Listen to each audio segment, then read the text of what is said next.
The economic fallout of the Iran war is beginning to ripple across developing economies, and according to an internal World Bank document viewed by Reuters, about 27 countries have moved to activate crisis financing instruments that will allow them to quickly access funds from existing World Bank programs. The document does not disclose the names of all the countries or the amount of money that is being sought, but it highlights the growing concerns over the rising fuel prices, disrupted supply chains and shortage of key commodities. Now, the conflict has also affected global fertilizer shipments, raising fears of higher food production costs and inflation across vulnerable economies.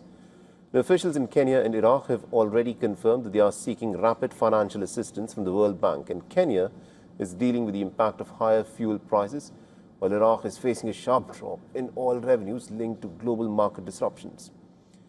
Now, the World Bank has said that about 101 countries currently have access to some form of pre-arranged crisis financing, including 54 nations that are eligible under its rapid response option.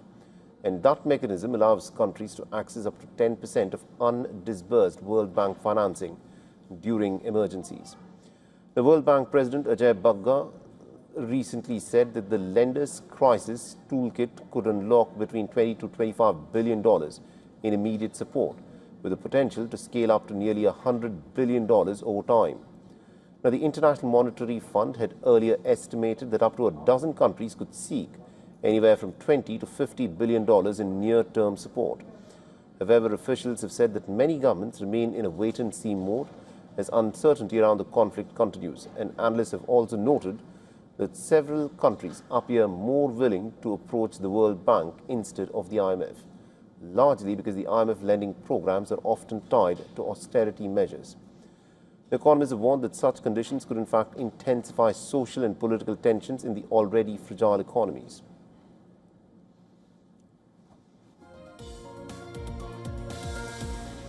For all the latest news, download the WION app and subscribe to our YouTube channel.